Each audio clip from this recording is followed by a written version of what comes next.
Good evening, everyone. Welcome to the Haslett Board of Education regular meeting on Monday, October 6th. Thank you all for being here. I would like to ask everyone to stand for the Pledge of Allegiance. I pledge allegiance to the flag of the United States of America and to the republic for which it stands, one nation, under God, indivisible, with liberty and justice for all. Okay, thank you. We will move on now to the superintendent's report.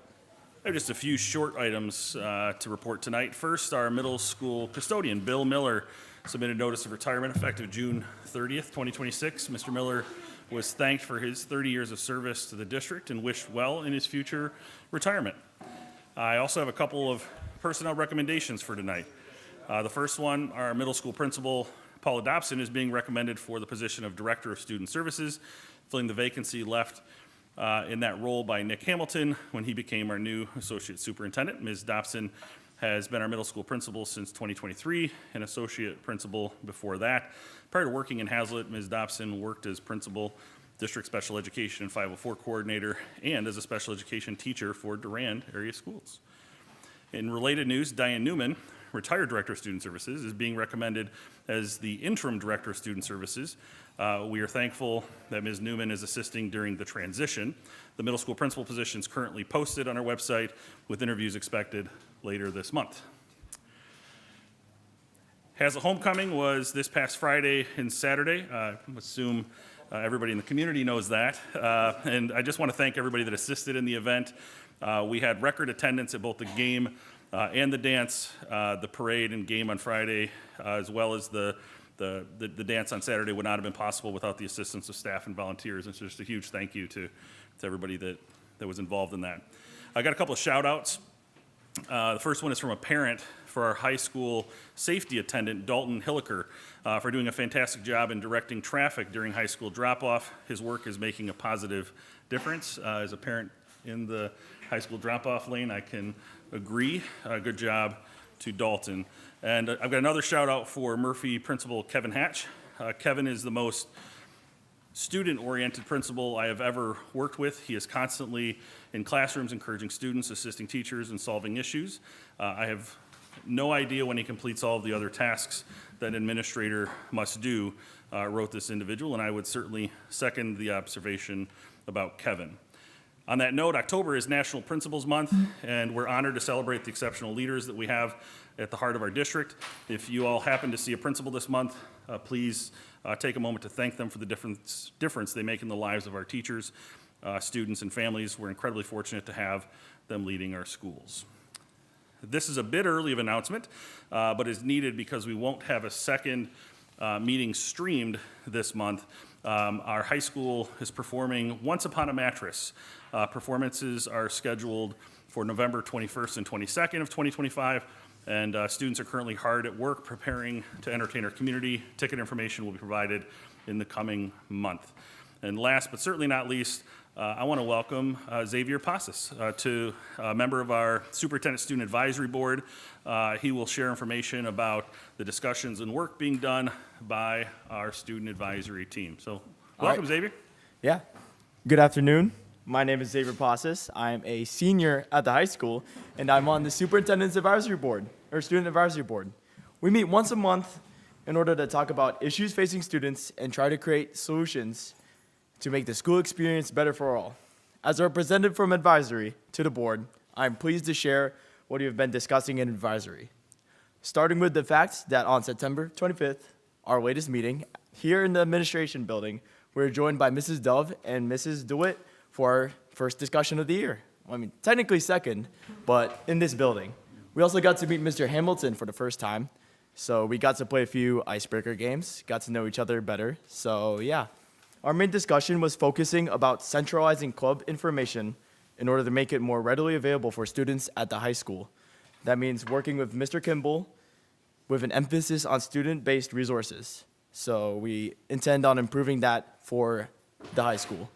Our second focus was our discussion about ways to improve the Haslett website in order to provide more information about athletics in general. So that means including dates, tryouts, communication via apps, and clubs, also clubs. So yeah, that's my report for the Student Advisory Board. Any questions from board members? Do you know what you're discussing this next month? Do you guys get to pick those topics, or? Yeah, we usually stem off of previous discussions. So our main focus for the entire year is just improving the student life at Haslett High School and the public districts. So we intend on discussing like more facets about like what we could improve, like where we can improve, stuff like that. We plan on discussing more with people like Mrs. DeWitt and Mr. Hamilton. So, yeah. Thank you. Any other questions, comments? I always enjoy your presentation, so thank you for. Of course, of course. It's crazy being a senior now, especially watching the live stream when I was still a freshman. You know, it's a good thing to reflect on, and I'm grateful to be here all the time. So yeah, Thank you. Thank you, Xavier. Really appreciate you. of course. Take care. All right. Thank you. Thank you. Thank you. We will now move on to, apologies. We will now move on to discussion items, and we have the high school principal, Brandy Butcher, here to talk about our teacher mentorship program. Good evening. Oh, I have to stand still. This is going to be hard. I'm not very good at sitting still. Okay, so we revamped our new teacher mentorship program recently, last year, and I just am here tonight to explain some of the differences and the direction that we're going with it and the feedback we've gotten so far. So the history of our mentorship program, the HEA and Haslett Public Schools works together as a collaborative initiative because it's in their contract, right? So when mentor programs were required by law so many years ago, the HEA and the Haslett administration, the principals, got together and came up with what our mentorship program should look like. Then, I don't know, 3 years ago maybe, I went back to school and I had to do an action research project, something that would improve Haslett Public Schools, and it focused around new teacher mentorship because it was right after the pandemic and teachers were leaving the profession pretty rapidly at that point. So at that point, I had conducted an action research project where I actually surveyed and interviewed mentors and mentees randomly that had participated in our programs. And then I took their data they gave me and came back with recommendations that were based on evidence-based practices, based on what I was learning in my classes, papers I would read, things of that sort, right? Then so last year, now we're in 2024-25, I got the HEA and the admin teams back together, and we talked about my recommendations and what I found and how we can move it forward to make it better, like based on research-based practices that we know keeps new teachers in our district. It's also aligned to the strategic plan, which I was excited about because when you align things to your strategic plan, they stick. So I was super excited about that. And then this year we implemented some of these new changes. Shifts in the program. So in the before program, it was meant to be like a buddy model. Like you had a teacher, a veteran teacher that was assigned to a new teacher to help them figure out how to do things in the building, how to do parent-teacher conferences, how to sign up for field trips, things like that, right? There was a little focus on improving your instruction, but it was more of like a buddy in the building, not really there to help you improve your instruction, targeted intentional improvement. The mentors were not trained. The mentors had no training, and I will tell you that coaching an adult is a whole different ballpark than even coaching a teenager, okay? So there was no training for them. We didn't really have it aligned to the teacher's Danielson rubric, which is the tool that we use to evaluate them, and we didn't have it aligned in our district goals. Like we had a list of goals before, we didn't have it aligned in there. Afterwards, our revamp committee last year met. We moved to a coaching model with a huge focus on improving instruction. Like that is the main purpose of our new program, is to improve the new teachers' instructional strategies. We train the mentors. It's aligned to the Danielson rubric, so in their manual that they get and the training they get, everything is aligned to some aspect of the Danielson rubric that we use to evaluate our teachers. And then also it is aligned with our strategic plan now, under the investing in staff. I believe that's pillar 4. Don't quiz me on which bullet underneath that yet. Okay. Mentor training. So I had to do a lot of research to figure out I need some mentor training. Who's going to do the mentor training? Well, this is really hard to find. So I invested a lot of time and I trained the mentors. We did 9 hours of training. I found a collaborative coaching curriculum for mentor teachers, and I went through it, and then I also did 9 hours of training with the mentor teachers on collaborative coaching principles and mentoring skills. Up to date, we've had 21 mentor teachers trained this summer, and at the beginning of this school year, there's only 4 left that I have to get done. We do pre and post assessments like any good teacher does, right? I did a pre-test with my mentors about all the principles of coaching, the good principles of being a mentor, how comfortable they felt with the strategic plan and the Danielson rubric. It was about 13 questions long. We did a pre and a post. And then I also asked for trainer feedback. And you can see some of the pictures that of the training that was here in August in the boardroom. Teachers did things from thinking about a mentor that really inspired them and guided them and what qualities they had. And maybe even some teachers thought about a time when they didn't have a mentor and what they needed, right? So they looked at it in both ways. And we had a really cool activity where we actually graph your feelings as a brand new teacher. Spoiler alert, it goes for all teachers throughout the school year, right? Like you start really high and excited, and then the reality sets in and things get tough and we're working hard, and then winter break comes and we rejuvenate a little bit, right? And then the end of the school, everybody but Mrs. Butcher is really excited for the end of the year. So we had an activity like that was really eye-opening, and the mentor teachers were like, oh, this is great to think about where they might be and how I can support them. Our pre and post assessments were on a Likert scale from 1 to 5. So they were assessment statements like, I can explain the purpose of a mentoring program. I can identify the phases of a new teacher's first year. I feel comfortable giving feedback aligned to the Danielson rubric, things like of that nature. So the pre-test, the mentors average, all of them together was a 2.7 on all those statements. Afterwards, it was a 4.6. So I felt really good about the progress we made in our understanding why we need a mentoring program and through the training. This is hard to read. I'm not going to read them all to you, but these were the in the feedback forms. I gave them a chance to explain what they found the most valuable thing that they brought back, and they had a lot of great things to say. So I'll just give you a second to read through a couple of those if you can see them. I know you're reading them on that little screen, aren't you? Sorry. Okay.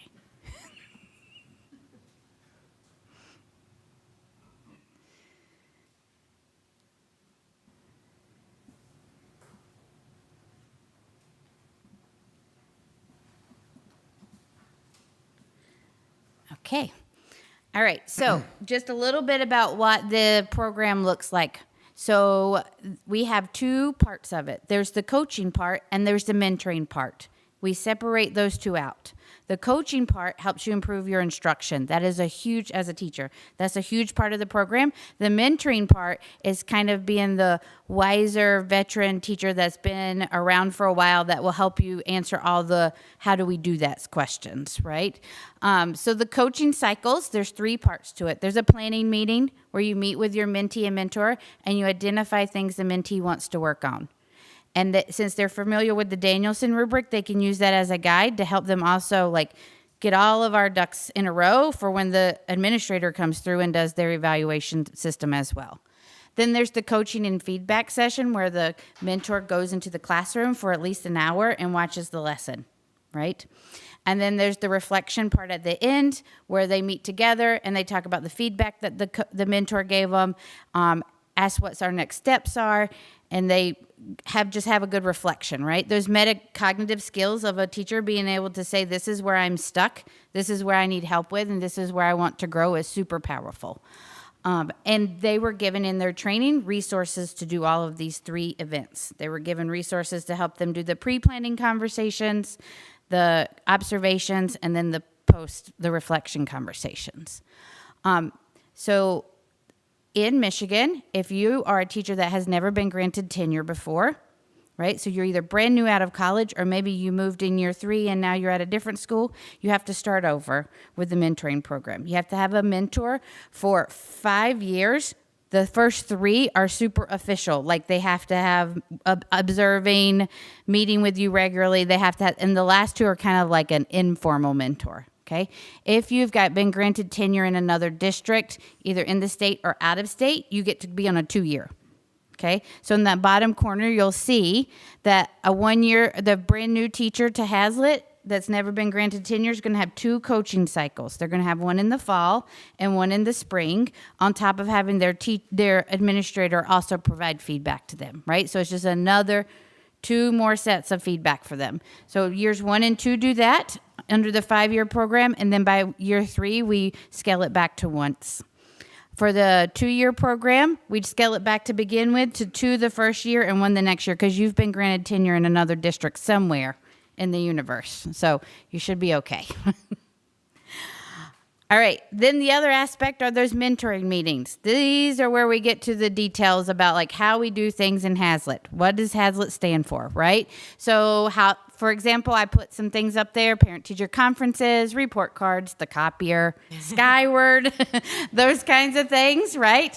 Working with colleagues, administration, and parents.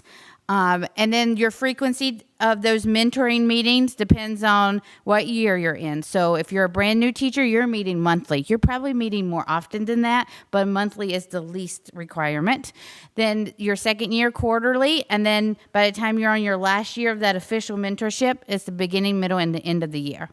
And then the 2-year program just scales it back a little bit. Okay. Next steps. So what's up next? We're going to train more mentors. I would like to have a bank of mentors trained proactively so that I'm not pulling them at the last minute in the summertime to get them trained. Like we'll have a list of mentors that have been intentionally selected by the leadership in each building to be good mentors.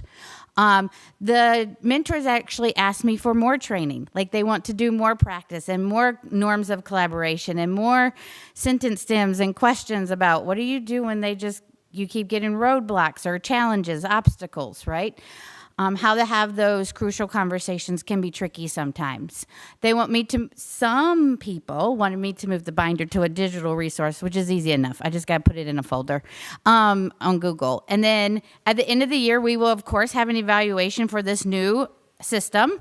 Where they'll get to tell me the good, the bad, and the ugly and what we need to change, because again, this is like our first year trying it this way. Also new this year, I needed some data on how our new teachers were feeling. So I gave them an anonymous self-assessment aligned to the 4 domains of the Danielson rubric about different statements. Like, for example, one was like, I know how to set up procedures, classroom procedures and routines so that my classroom runs smoothly with the least amount of disruptions, right? Something like that. And they got to rate themselves on a Likert scale as well, but it was anonymous, so I can't tell. It can't be used for evaluations, but it's just to get a pulse about if this mentorship program is helping them become more comfortable as the year goes on. They'll do it. They've already done it one time. They'll do it at the end of first term, so in a couple weeks, at the end of the semester, at the end of third term, and then at the end of the year. We're also going to create some literature, some handouts for our career fairs for new teachers. And then on my wish list would be, next step, what does this mean for new teacher orientation? What does it look like for the onboarding of new teachers at the beginning of the year? And how can this work together? That is all I have. Do any members have questions from Ms. Butcher? I do. You knew I was going. Yes. I'm very happy to see this and to see it formalized, because it can be very isolating to be a teacher, and people say, how can it be isolating? You're with kids all day, but you're not with other adults all day. Mm-hmm. So you close your door and you teach your class and you're like, well, that went well, or ooh, that went terrible and I need some feedback. And you go from student teaching where you have that constant monitoring to like, here you go, have 30 kids. So I do really, really appreciate it, and it's super important in creating a good teacher, especially because most people leave the profession within the first 3 years, so that leave the profession. I don't mean leave the district. I mean leave teaching altogether within the first 3 years. So if we don't get them and support them, they will leave. and we could lose good teachers, and I don't ever want to do that. So I wanted to say that. But I also have a question, which is, how do you match the people? Like, what is the criteria? Is it somebody who's in their building, in their subject area? That's a good question. criteria? So since we're not a very big district, sometimes it can get tricky, right? So for the most part, we do really well. When I did the survey from Action Research, the amount of people that we had matched up with either a grade level partner or a subject area partner was really high.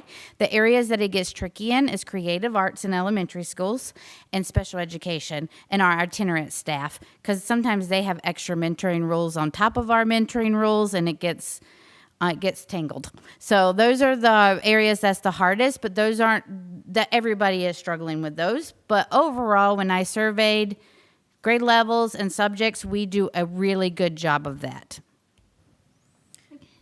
Related question, for the 21 mentees or mentors to date, are these volunteers? Do they get any kind of compensation or recognition for serving this role? Yeah, so they do get paid for it. It's negotiated through their contract, and it scales down the amount you get paid each year, right? Because your requirements go down. So we made sure to line that up, and we do need to do a better job of recognizing our mentors and just celebrating that if you're a mentor, what that means to our district. We began that this year differently at the beginning, opening PD. They were recognized. So that was a nice addition. Well, if the picture that you have on the screen are some of those mentors, you have some outstanding teachers. Yes. Yes. Thank It you. was kind of intimidating to train them. I'm just saying. I just wanted to say thank you for this work and your passion in it. It is so important to retain teachers. Echoing off of what Tracy said, to support the newer teachers in the district, to help them to grow and thrive is so critical. And it's a great way to get them connected to our district and to other staff members. So thank you with this project. I really, really appreciate it and the support you're giving all of our teachers. You're welcome. So I love evaluation, and I love that you're evaluating how the new teachers are going to feel throughout the year. I'm just wondering if you're going to do anything similar for the mentors, because kind of what you talked about, like, we feel really great, we went through the training, and then, oh wait, I really don't know this, or that confidence ebbs and flows over the years. So just wondering if you're going to do any kind of evaluation over the course of the year with the mentors, which can help identify topics for that future training. Yeah, I have to balance the number of emails I send them with what I'm asking them to do. So there will be a post evaluation at the end about the program. So I'll ask them about that as well. But they also have shown no hesitation of emailing me and asking me questions. We even talk about the importance of having an exit strategy if a pairing isn't working, right? So we even talk about that in our mentor. That doesn't mean that either the mentee or the mentor aren't doing their job. It just might not be a great pair, right? We've all had those situations before. And when it's super important your first year teaching, it's really important that we get that pair right. So we make no stigma, no shame about having to repair up. Well, and I will say those emails are as much of an evaluation as if you sent out a survey. So it's good to kind of keep track of that and see how that changes over the year. Yep. Today I sent a reminder. One of the things they asked me to do was just to send a reminder, like, you should be in your first coaching cycle by now. Please make sure you're doing this. So I sent one of those out today, and I've gotten 0 answers back. So I'm thinking they knew what it was for. Any other questions for Ms. Butcher from members? Thank you.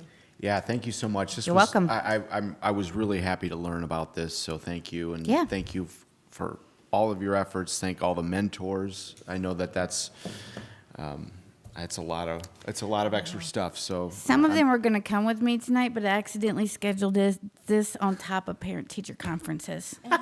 Whoops. So well, they couldn't be that's here. more important Yeah. than being So, here with us. yeah. So So- thank you very much. Thank you. We will now move on to correspondence and comments from the public.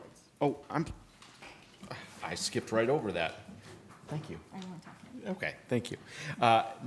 Track back here. We are going to go to board reports. Do any members have any items under board reports? Yes, Yeah, Trustee I have Clark. two. On Wednesday, there was an ISOA board meeting. I was unable to go to that, but we did receive notes that everyone should be able to follow and look through to check on the progress of that meeting.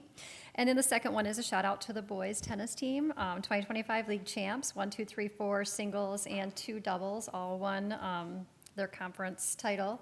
And then another shout out to Anish Komarasady.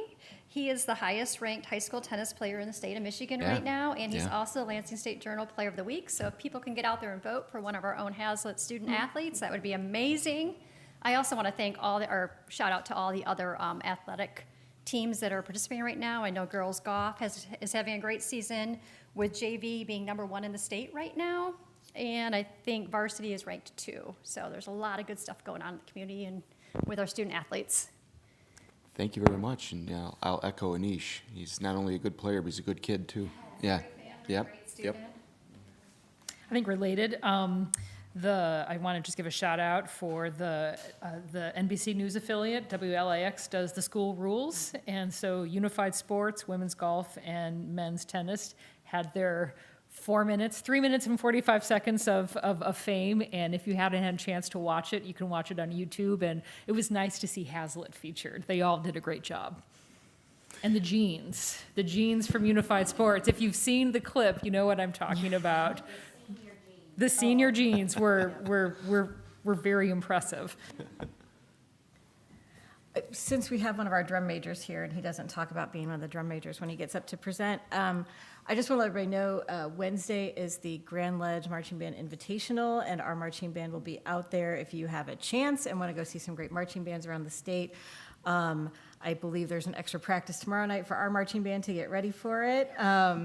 But it's just a great way to see schools from all around the area, all around the state, and I know it's going to be a little bit chilly on Wednesday night, but if you're not busy with all the other sports and everything, it's a great chance to celebrate our musicians. Thank you very much.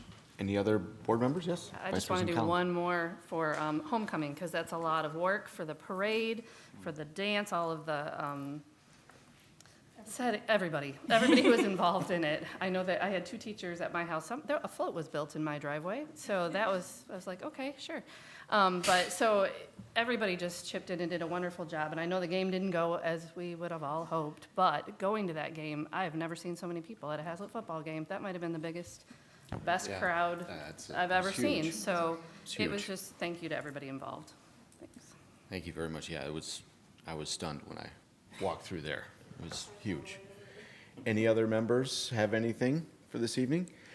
I will just formally welcome Nick here this evening. This is his first official meeting as Associate Superintendent, although he's been around for a little bit, but I did want to recognize him as he embarks on his new role.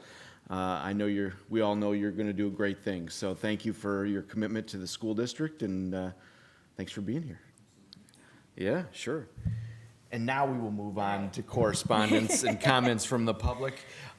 Secretary Polverendo, do we have any correspondence since our last meeting? Yep, so we were included on an email from a parent requesting a meeting regarding elementary school safety documentation, and also received an inquiry regarding recent orders on DEI. Thank you very much. And we will now move on to comments from the public. And a reminder, there is a 3-minute time limit on comments from the public. Does anyone wish to speak this evening?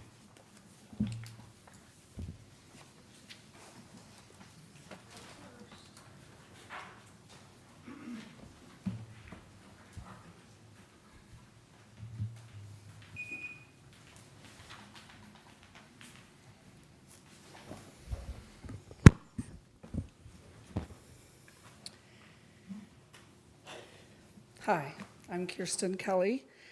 I have 3 high schoolers. The recent things that have been happening in our district brought up the situation that I went through last year during my daughter's 8th grade year.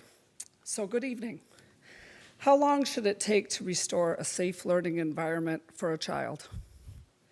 17 weeks? Because that's how long it took for my daughter's situation to even begin moving forward towards resolution, and that is far too long. I am here tonight to address ongoing failures of leadership in this district under Superintendent Malley, Diane Lindbert, and the middle school administration. Last year, my daughter experienced persistent harassment by a student at Haslett Middle School, which should have been handled swiftly and decisively, instead became a months-long ordeal. It took several months just to secure a meeting with the superintendent, and when that meeting finally occurred, I was told that my definition of harassment was different than his. That statement revealed a deeper issue. It minimized my daughter's pain, it ignored the seriousness of the situation. Throughout this process, my 13-year-old daughter was asked to report incidents herself, to sign a no-interaction contract without parental involvement, and to remain in classes where she felt unsafe. Meanwhile, district leadership provided inconsistent information and little sense of urgency. When I raised concerns about her safety, the middle school principal responded, "I don't think you need to worry about him harming her." That's not leadership, that's denial. It has become clear that some administrators are either too defensive or not adequately trained to manage their responsibilities, particularly regarding Title IX compliance and student protection. My daughter is now in high school, but the damage remains, and this is not an isolated incident. Since her experience, there have been at least 2 additional Title IX cases in the district. This is a pattern, one defined by delay, minimization, and a lack of accountability. Families should not have to wait months for action. Students should not be left to navigate unsafe environments. And this community deserves leadership that treats harassment as a serious Title IX matter, not an inconvenience. Every student deserves a safe learning environment free from harassment and intimidation. My daughter, by law, should have had equal access to a safe learning environment, which Haslett did not provide. This is not happening under the current leadership. My daughter deserved better. The students in these other cases deserve better, and Haslett deserves leadership that acts, not excuses. I am asking that this district stops victimizing the victims while protecting the perpetrators.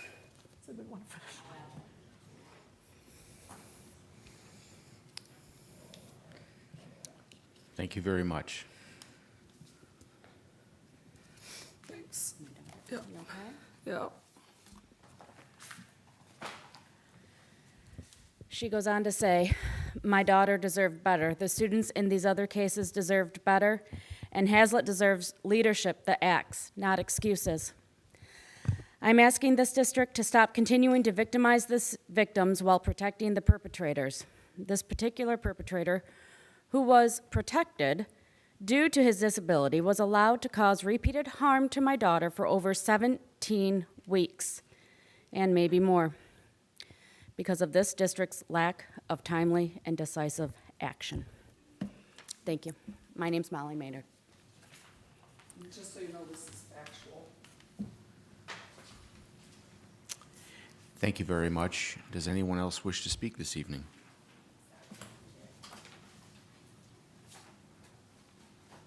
Thank you.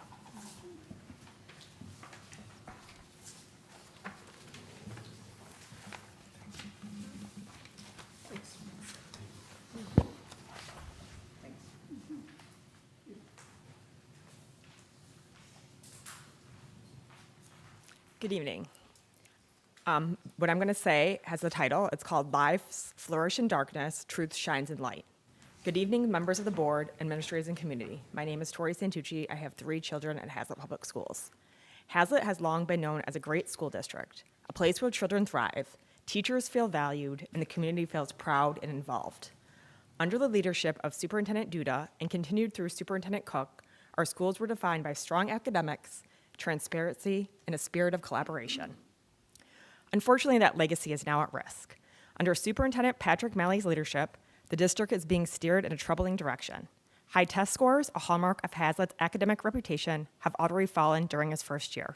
I'm referring to M-STEP scores, which I haven't seen a report on this year, but I'd be happy to give one to the board. This decline comes as the district pivots towards his personal pet project, project-based learning, which diverts resources from proven programs to ambitions to contract with a company called New Tech Network, rather than supporting the broad and balanced education our students need. Maybe we haven't heard much about this yet, but I'm sure we'll be hearing about this from Malley in months to come. Just to give you guys a little glimpse into your future. Meanwhile, teachers and staff are increasingly disheartened by Mr. Malley's closed-door, iron fist leadership style. Transparency has all but disappeared. This culture of control is a deliberate effort to consolidate power, and it is evident in numerous structural changes. Now he requires every building principal to report directly to him, a change in your org chart. He has personally taken over the role of the FOIL coordinator role, and he hand selects every committee to discourage dissent. Meetings are deliberately kept small to limit open discussion. I've asked for a meeting for a lot of people. You guys narrowed the scope. And he even schedules community coffee hours during elementary school drop-off times, effectively avoiding meeting those concerned parents. This consistent exertion of control at the expense of an open dialogue is suffocating the collaborative spirit of our district. I am genuinely concerned for our students, our teachers, and the future of our community. Leadership that builds on Haslett's strengths require listening, not controlling. I strongly urge the board to take 2 immediate actions. Number 1, implement a truly anonymous feedback system for staff and administrators, one that Superintendent Malley cannot influence. Use this honest input to evaluate whether his leadership is serving the best interests of our schools. 2, form a teacher retention and recruitment committee as soon as possible. This committee's members should be recruited by the teachers union and focused on listening to staff concerns, supporting teacher morale, and ensuring that Haslett continues to attract and retain excellent educators. This has been a suggestion from many teachers independently who I've spoken with. We cannot allow the district's legacy of excellence to be further undermined behind closed doors. Please take decisive action before it is too late. Thank you. I will be passing out a copy of my speech to all the board members, and I've got a ChatGPT summary for Nick and Patrick. Thank you very much for your comments this evening. Does anyone else wish to speak?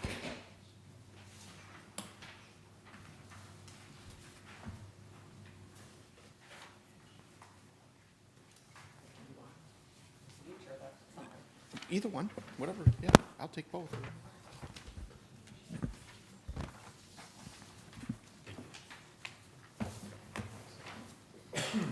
Thanks. Whoop.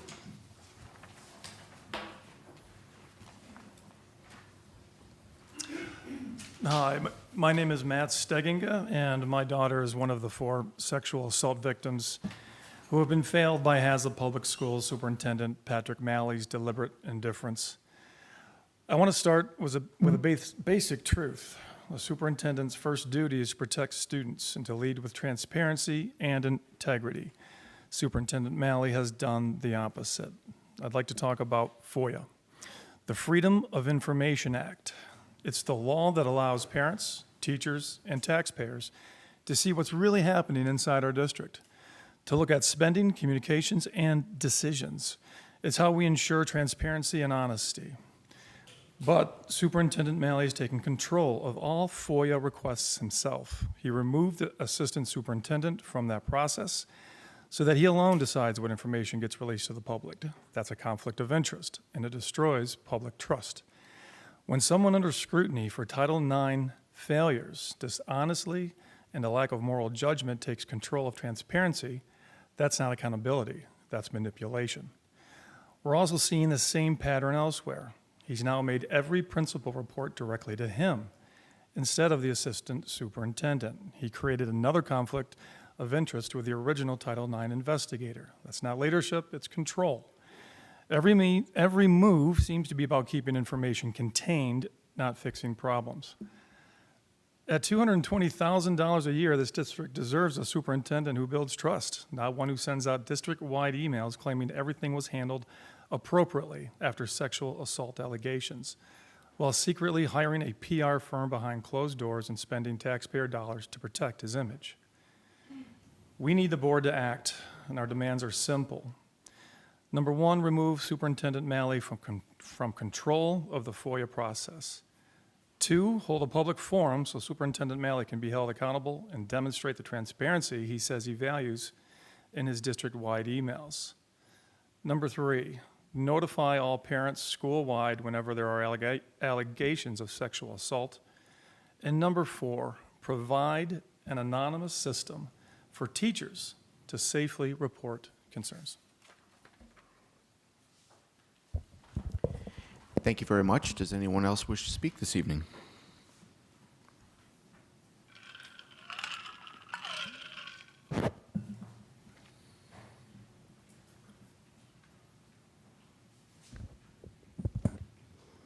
My name is Allison Steginga. My daughter is one of the 4 sexual assault victims who have been failed by Haslett Public Schools Superintendent Patrick Malley's deliberate indifference. For 5 months, we have raised detailed concerns about how the district handled multiple sexual assaults at Murphy Elementary. In all that time, the same social worker who failed to protect children still works with students, and Superintendent Malley has allowed it. Let's be clear about what she did and failed to do. She failed to document multiple student disclosures of genital touching. She failed to report to CPS, law enforcement, or supervisors within 24 hours. She failed to notify parents their children had disclosed sexual assault. She interviewed a known victim in a hallway instead of providing privacy. She described an assault as an accident and never asked the student what happened. 3 weeks after the assaults, she told the administrators and parents of the victim that the child never disclosed genital touching. Yet she had reported to police that the child did in fact disclose genital groping during the hallway interview. She falsely claimed that the victim's story matched the assailant's when it did not. She shamed 2 victims, telling them they did something wrong by not immediately reporting what had happened. These are not misunderstandings, they are serious violations of law, ethics, and basic safety standards. When a superintendent refuses to investigate credible allegations that a staff member endangered students, it becomes the board's legal and ethical duty to intervene. Because you have not, it has become our duty as parents and community members to act. We have therefore contacted both Child Protective Services and local law enforcement. Allowing a staff member who violated the trust of children, particularly those too young to self-advocate, to remain in contact with those students is a serious and ongoing violation of law and moral responsibility. This is one of the clearest examples of Superintendent Malley's deliberate indifference.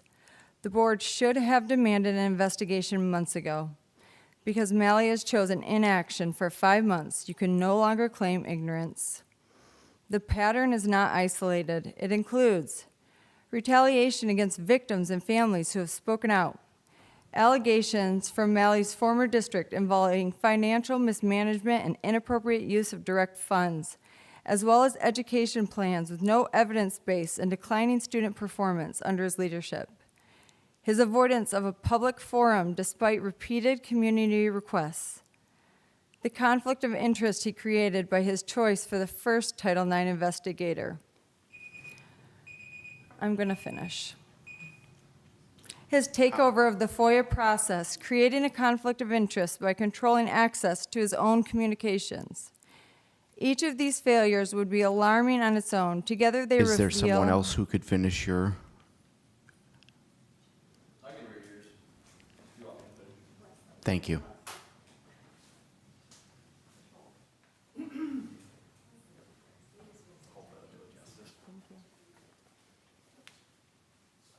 You're fine. It's right here together. Jonathan Sheets, class of '09. Nice to meet you all. Each of these failures would be alarming on its own. Together, they reveal superintendent unfit to lead and a board unwilling to confront that truth. Someone must be the first to say it. This is too much to ignore. At $220K a year, Superintendent Malley is not earning his salary. He is risking our students' safety, our community's trust, and district's integrity. We are again asking for immediate corrective action. 1, remove Superintendent Malley from control of FOIA. 2, hold a public forum. 3, provide an anonymous reporting system. And 4, notify all parents whenever allegations of sexual assault arises in any school. Our children deserve leaders who act. Your continued silence makes you complicit. That was her words. I just wanted to say thank you for all who chose to be on the board. I know it's a thankless activity to the amount of time you input, and as a product of the school system, and this institution taught me how to read, I just want to say thank you for all the hard work you do. Just trust in yourselves and do the best you can. Thank you very much. Does anyone else wish to speak this evening?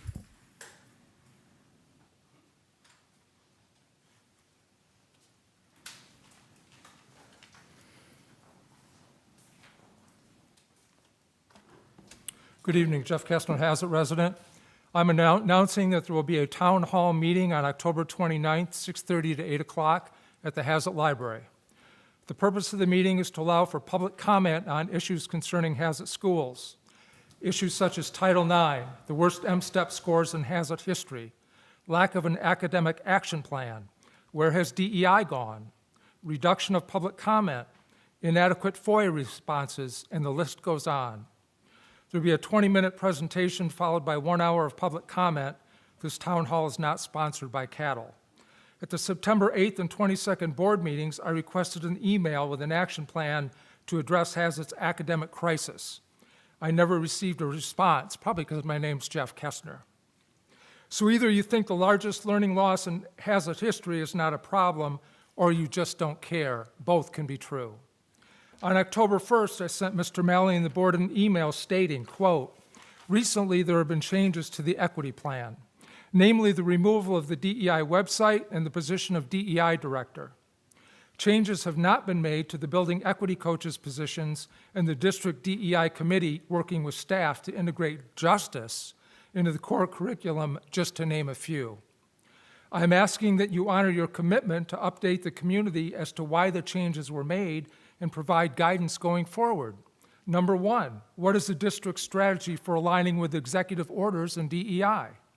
Number two, can you assure the community that the present and future strategies will not jeopardize the loss of federal funding? I never received a response, nor is it on tonight's board agenda. It wasn't even mentioned that I sent an email, nor did I receive a response. You can try to cancel me all you want, it won't work. Since you've been unwilling or unable to produce an academic action plan and provide transparency, plus the fact that you've lost trust with your constituents, many of us are wondering, what are you doing here? Finally, I shout out to the gentleman who came up to me at Friday's football game and said the following, quote, I watch you on YouTube every board meeting. Keep doing what you're doing, keep saying what you're saying, keep going. To him and all my supporters, of which there are many, I appreciate you and will continue to be an advocate for policies that will benefit our district. Thank you. Thank you very much. Does anyone else wish to speak this evening?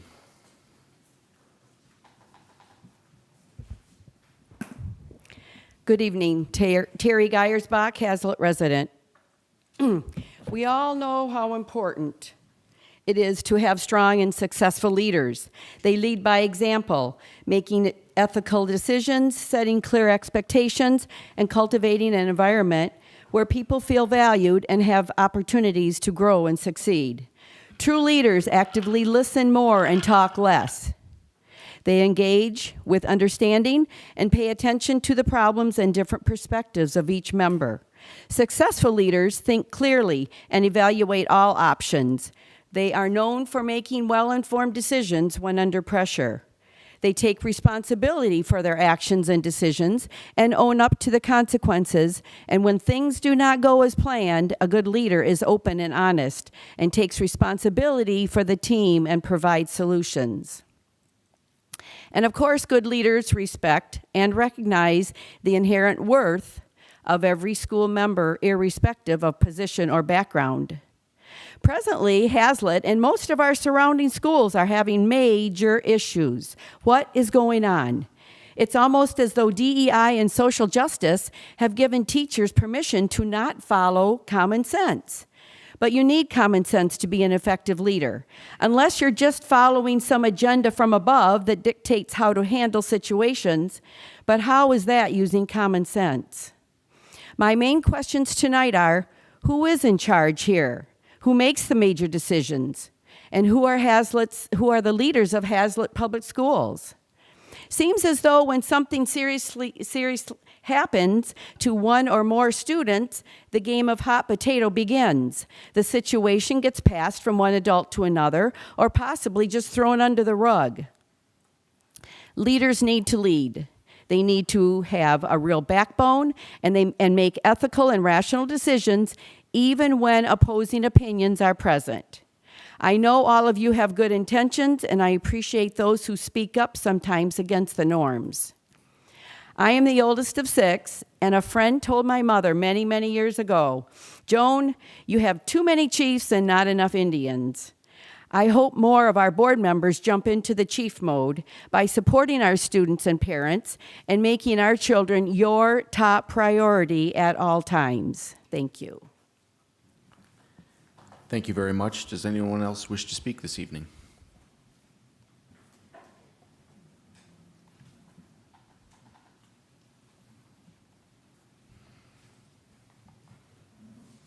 My name's Monica, and I have a 5th grader in the district. And I didn't plan to speak tonight, so this might be a little choppy.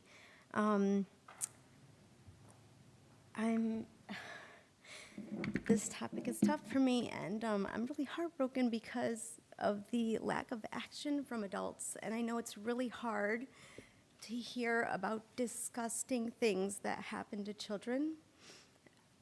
I have listened at the past board meetings, and I cannot not speak. I don't know this child who has unfortunately hurt other children, but I think about him because what happened to this child to have these kinds of actions towards another? I don't know this kid, but I'm concerned, and I just wanted to say, I hope somebody has checked on him.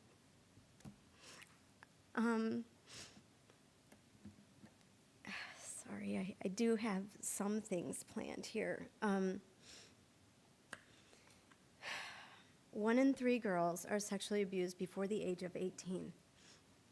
I don't know how many girls we have in our school district, but we have a lot of victims that we see on a daily basis at the school. 1 in 5 boys are sexually abused before the age of 18. These are real statistics that have been studied over and over.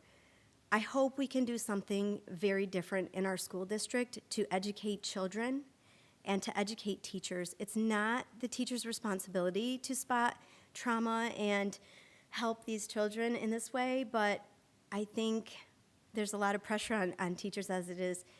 That's another concern, like, where is the support for the teachers? Where can they get some trauma-informed training, maybe, since they see children every day? And, informing our children, informing our teachers and our staff would be nice. I am in and out of the school periodically. I see teachers doing their best. I see them not always at their best, and it's heartbreaking because they're stressed and they're overwhelmed. I think something like some trauma-informed training for teachers, staff, and better education on sexual abuse for children and staff as well would be really helpful. If we want this problem to stop coming up, then we all have to do something extremely differently. Statistically, some of you are sexual abuse victims, and people don't usually talk about it. It's taboo. Nobody wants to hear about it. And I think that needs to change. Thank you. Thank you very much for your comments. Does anyone else wish to speak this evening?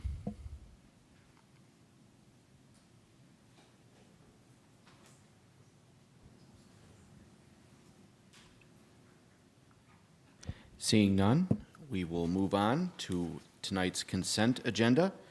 There are 4 items under tonight's consent agenda. The first is the approval of minutes for the September 22nd regular board meeting.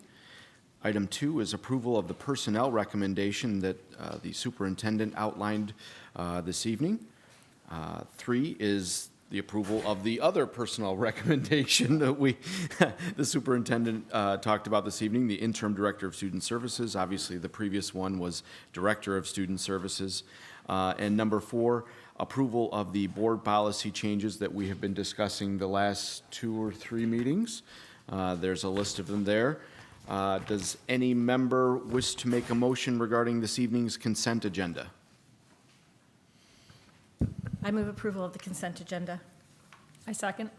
We have a motion and a second for approval of tonight's, the 4 items under tonight's consent agenda. All those in favor will say aye. Aye. Opposed? The consent agenda for this evening is passed. We will move on to announcements for this evening. The first is a regularly scheduled Board of Education meeting and workshop will be held on October 21st at 12:30 p.m. in the STEM Teaching and Learning Facility on MSU's campus. The second announcement is just to inform you that the Board of Education meetings in November will be on the first and third Monday of November in order to avoid the week of Thanksgiving. So that's a little departure from what we've done in the past, but in order to avoid Thanksgiving, we're moving those. So those are tonight's announcements. The next item on our agenda is moving into closed session. I would welcome a motion from someone on the board regarding that. I move that the board meet in closed session under Section 8H of the Open Meetings Act to receive counsel subject to attorney-client privilege. Do we have a second? I second. We have a motion and a second to move into closed session under Section 8H of the Open Meetings Act. All those in favor, oh wait, we need a roll call for this one. Yes. Yes.